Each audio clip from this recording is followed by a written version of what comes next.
right, the big story of the day are the power outages, and so I'm so honored to have Alicia Shoddy. She's with the CenterPoint, and she's actually Director of Communications to give us an update on how power restoration is going. Now, can you hear me?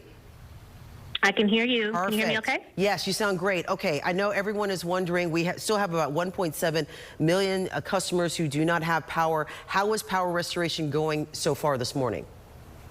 We're making progress. So we are still in very much a damage assessment period, and that's likely to continue for another day or so. But while that's happening, some steady restoration progress being made. We've got nearly 12,000 resources that are going to be supporting getting these efforts done over the next several days. Now, I know there's some areas that, for instance, you have a neighborhood where some people may have power sporadically, others do not because they're on different grids. How do you explain that to the public about, okay, my neighbor has it, I don't, what does that mean? It could mean a variety of different things. At this point, likely as we're making repairs and restoring, you might have neighbors that are on different circuits. So you've got one circuit that's come back up and they're served by another one. As we get into lower numbers of folks out, we're going to start seeing more localized issues. So it might be that the larger issue, the larger outage was restored, but there's something we need to get in and dig into to understand why the more localized outage is occurring. Okay, so if they do see their entire neighborhood has power and a couple of people don't, there could be something more internal that is happening that may not be CenterPoint's problem. It could be something within their own homes too, right? It could. There could be a situation where there's damage to their weatherhead, which is the customer's responsibility to contact an electrician and get that repaired before we're then able to reconnect them. And I also always remember that CenterPoint has this service called Power Alert Services, which actually alerts individuals about the progress of their own power restoration. Can people still sign up for that, or is there anything else they can do to try to get more up to minute, not up to the minute, but closer idea of when their power will be restored in their area? We are utilizing Power Alert Service, so those folks that are enrolled will get updates on their particular outage as a crew is assigned and working. We're also blasting out general restoration information via that channel as well.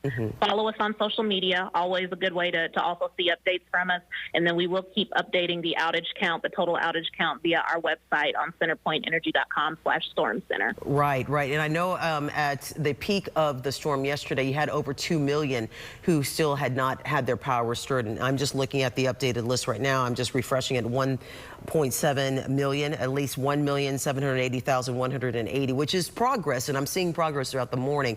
I know you sent out a release yesterday saying that you're hoping that you can get at least 1 million more people their power back by tomorrow evening, but there's no guarantee about that number, correct?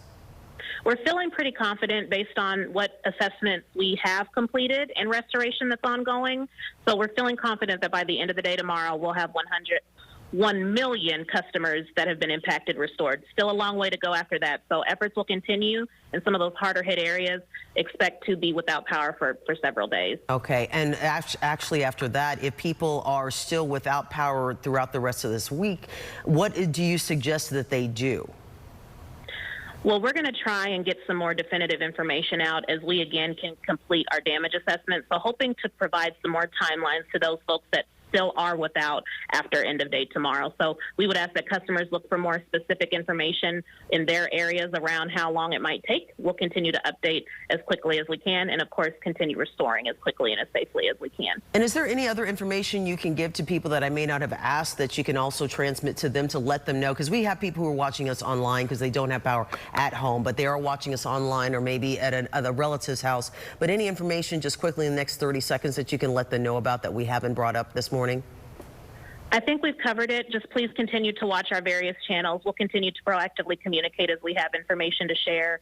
We ask that you please keep phone lines open right now. As we're working, we want to make sure that those folks with emergencies are able to get through. We've got a lot of calls coming in, and we appreciate the patience. We know it's hot. We know this is an inconvenience, but we'll continue to do everything we can to get people's power restored. Well, Alicia Shoddy, you always guys just bring us so much great information and just keep us posted. And thank you everyone and all the employees at CenterPoint Energy. You've been working around the clock to try to restore power to our entire community. So thank you so much. You can get more information on our website, CW39.com, for that and more. Of course, you can always go to our QR code as well. And Houston Happens is coming up just after this with Maggie Fleckner. Have a great day.